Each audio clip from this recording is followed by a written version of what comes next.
The Rising of Gouverneur Morris. Gouverneur Morris, an American minister to the court of Louis XVI, was considerably enriched, at the close of the Reign of Terror, by plate, by jewel, by furniture, painting, coaches, and so on, left in his charge by members of the French nobility, that they might not be confiscated upon the sack of the city by the sans-culottes, for so many of the aristocracy were killed, and so many of them went into exile, or did disguise their names, that it was impossible to find heirs or owners for these effects. Some of the people who found France a good country to be out of came to America, where adventurers had found prosperity, and refugees found peace so many times before. Marshal Ney and Benedette are alleged to have served in the American army during the Revolution, and at Hogansburg, New York, the Reverend Eliezer Williams, an Episcopal missionary, who lies buried in the churchyard there, was declared to be the missing son of Louis XVI. The question, "Have we a Bourbon among us?"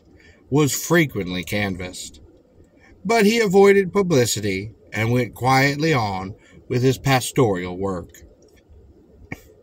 All property left in Mr. Morris's hands that had not been claimed was removed to his mansion at Fort Morris. When he returned from his ministry, and he gained in the esteem and envy of his neighbors, when the extent of his many riches was seen.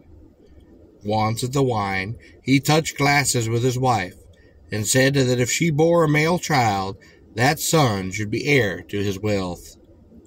Two relatives who sat upon the table exchanged looks at this, and cast a glance of no gentle regard upon his lady. A year went by, a son was born, but Gouverneur Morris was dead. It was the first night of the year 1817. The servants were asleep, and the widow sits late before the fire. Her baby was in her arms, listening betimes to the wind within the chimney, the beat of hail upon their shutters, and the bawling of the broncs, and the clash of the moving ice upon it.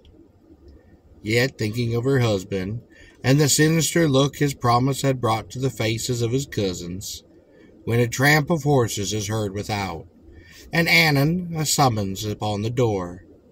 The panels are beaten by loaded riding whips, and a man's voice does cry out, "Anna Morris, fetch us our cousin's will, or we will break into the house and take it."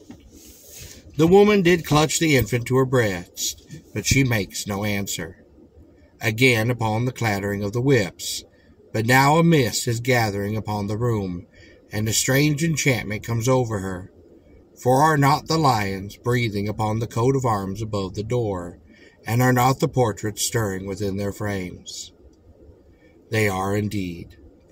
There is a rustle of robes, and a clink of steel, and one old warrior does leap down, his armor sounding as he alights, and striking thrice his sword and shield, together he calls upon Gouverneur Morris to come forth. Somebody moves upon the room where Morris had died. There's a measured footfall in the corridor, with the clank of a scabbard keeping time. The door is opened, and on the blast that enters the widow hears a cry, then a double gallop, passing swiftly into the distance.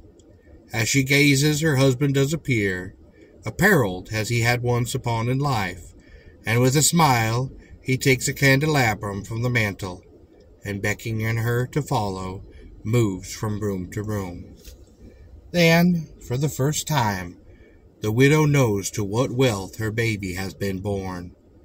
For the ghost does disclose secret drawers and escritoires where money, title deeds, and many gems are hidden. Turns pictures and wainscots on unsuspected hinges, revealing shelves heaped with fabrics, plate, and lace. Then returning to the fireside, he stoops down and kisses his wife and boy. But a bell strikes the first hour of morning, and he vanishes back into his portrait upon the wall.